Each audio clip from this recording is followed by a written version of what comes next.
Caso María Soledad Morales. Fue un caso que marcó profundamente la historia criminal argentina, ya que no solamente abrió el camino para empezar a hablar de femicidios, sino que también puso en evidencia una red de criminales que se refugiaban bajo el ala de la impunidad del poder político. María Soledad Morales nació el 12 de septiembre de 1972 en Valle Viejo, provincia de Catamarca. Era hija de Elías Morales, un empleado público, y de Ada Rizardo. En la noche del viernes 7 de septiembre de 1990, María Soledad Morales, quien por entonces cursaba el quinto año de la secundaria, asistió a la discoteca Le Feu Rouge, donde se organizaba una fiesta con el fin de recaudar fondos para el viaje de egresados de su curso en el Colegio del Carmen y San José.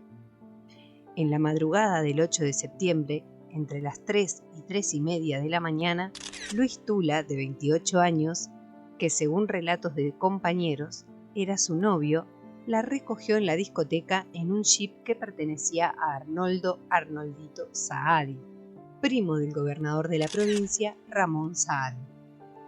En Catamarca muy pocos sabían que Tula en realidad era un hombre casado, porque tanto él como su mujer, Ruth Salazar, había decidido mantener el matrimonio en secreto. María Soledad, como casi todos, pensaba que su novio era un hombre soltero. Tula la invitó a otra discoteca llamada Clibus, donde según pudo reconstruirse, la presentó a un grupo de hijos de policías de alto rango y funcionarios políticos, entre ellos Pablo y Diego Jalil, sobrinos del entonces intendente local José Jalil, y Guillermo Lupe, hijo del diputado nacional por Catamarca Ángel Lupe, y dos amigos de este, Eduardo el Loco Méndez y Hugo Hueso Ibáñez. Se la vio poco después saliendo de la discoteca acompañada por algunos integrantes de ese grupo que la manoseaban. Un barman del establecimiento declararía después que estaba como mareada y obnubilada cuando subió a un vehículo, posiblemente el jeep de Arnoldito Saadi. 10 de septiembre de 1990, en una zona conocida como Parque Daza, club deportivo a 7 kilómetros de la capital catamarqueña, sobre Ruta 38, el cuerpo de María Soledad Morales fue encontrado por unos operarios de Vialidad Nacional. Su cuerpo estaba tan desfigurado, con la mandíbula fracturada, quemaduras de cigarrillo, le faltaba el cuero cabelludo, las orejas y un ojo, que su padre apenas pudo reconocerla por una cicatriz que ella tenía en una de sus muñecas. Las pericias definieron que todas estas atrocidades habían sido provocadas post-mortem.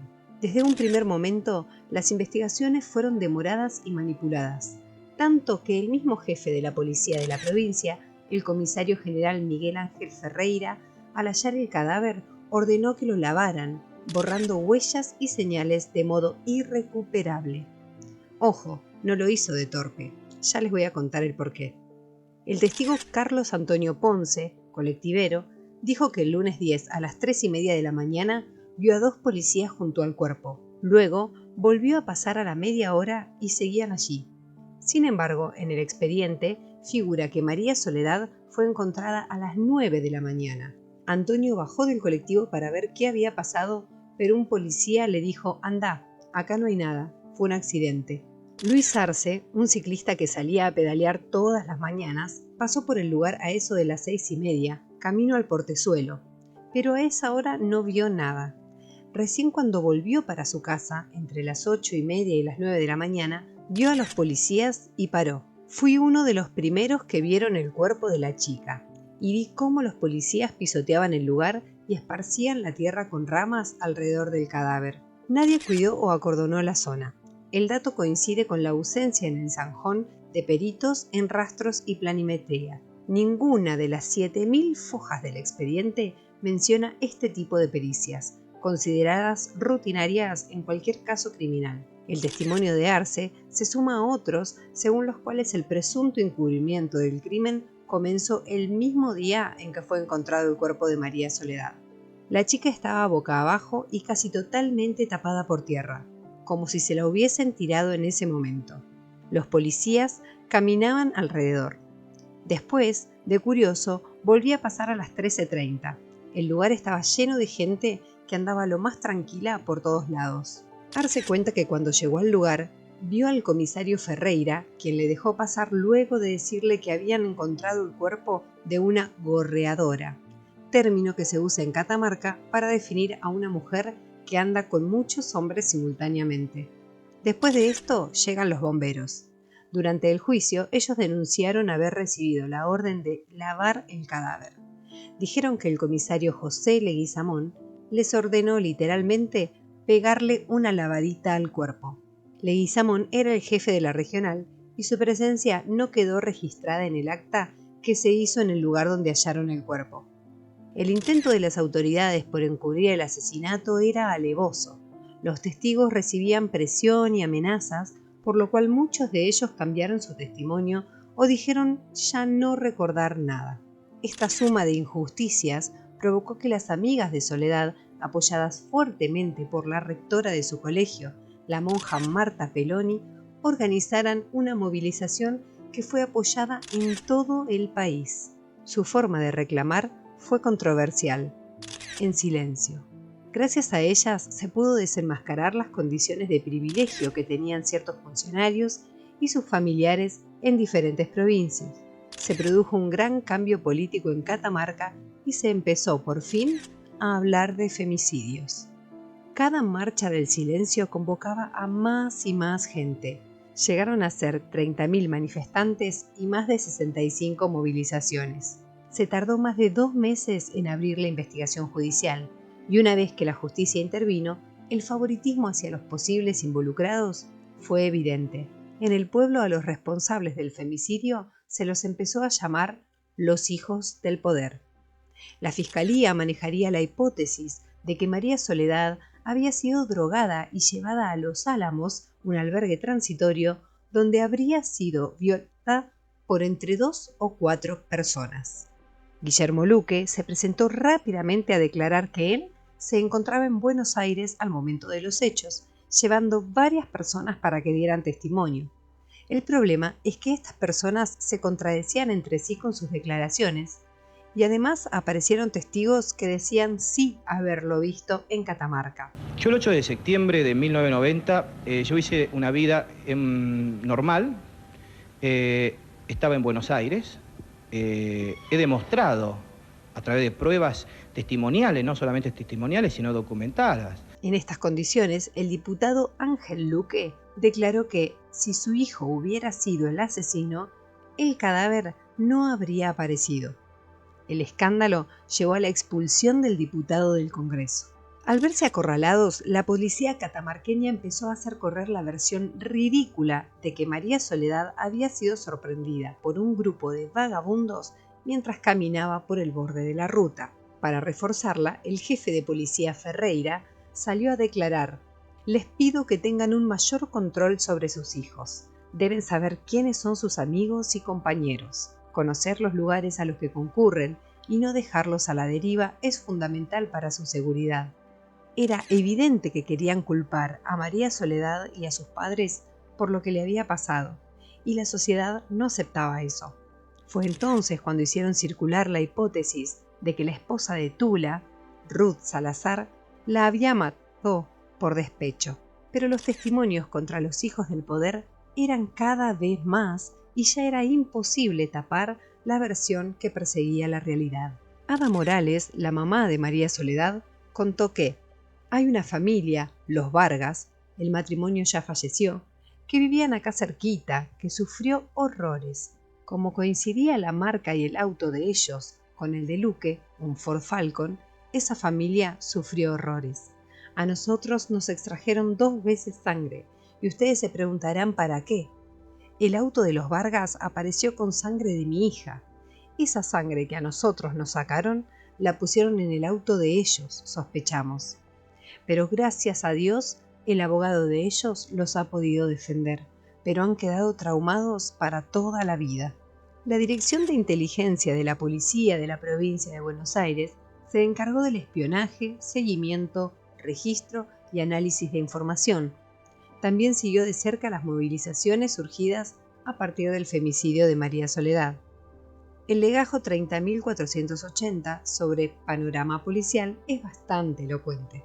La oficialidad superior e intermedia, así como una gran parte de la suboficialidad policial de esta provincia, se hallan visiblemente influenciadas por el poder político gobernante en esa región desde hace varias décadas.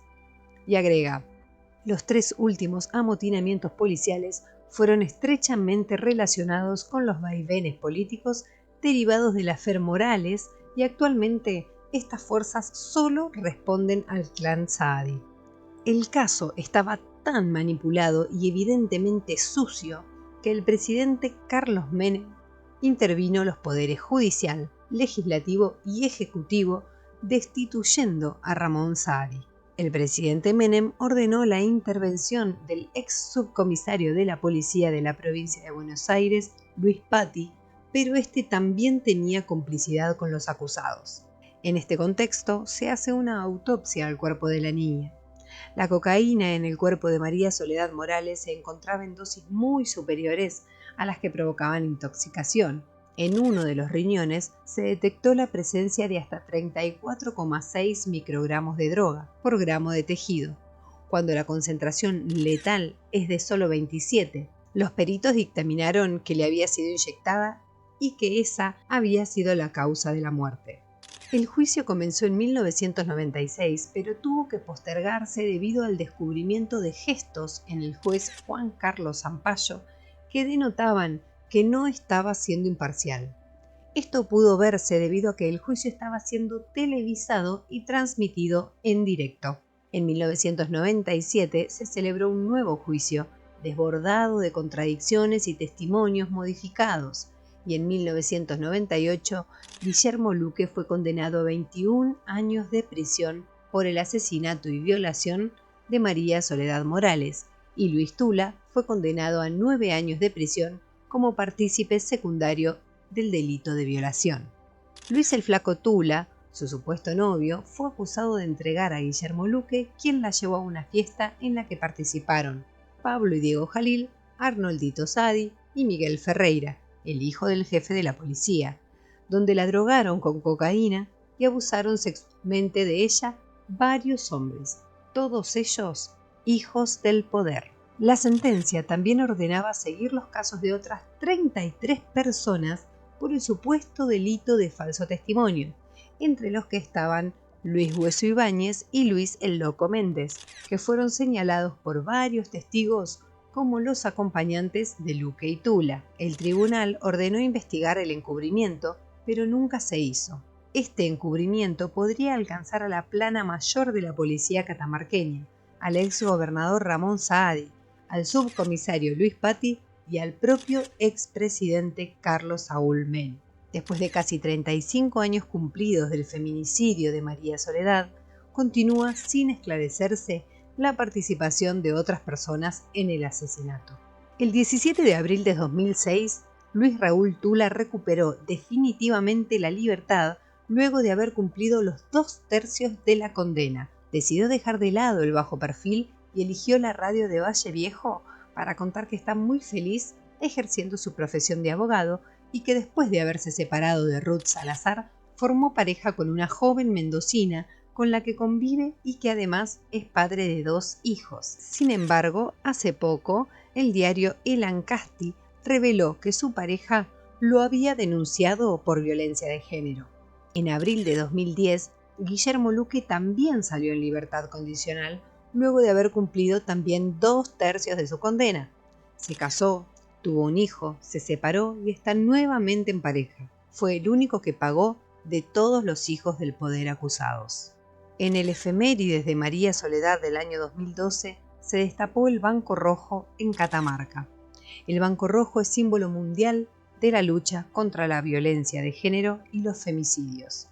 Hoy los culpables siguen caminando las calles, algunos hasta siguen ejerciendo su poder político. Ada vive sola en su casa en Valle Viejo. Elías falleció de una ACV en 2016, llevándose con él el secreto de cómo encontró a María Soledad aquel día, hecho que nunca quiso describirle a Ada para cuidarla.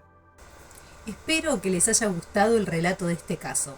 Es el primero que hago que se involucra el poder político y quisiera saber si les gustaría que haga más casos como este. Como este es un caso antiguo, les voy a dar 2 casos más actuales y en el medio, como siempre, mi logo para que entren al canal y se suscriban. No se olviden de activar la campanita para que les notifique cada vez que subo un video nuevo. Adiós.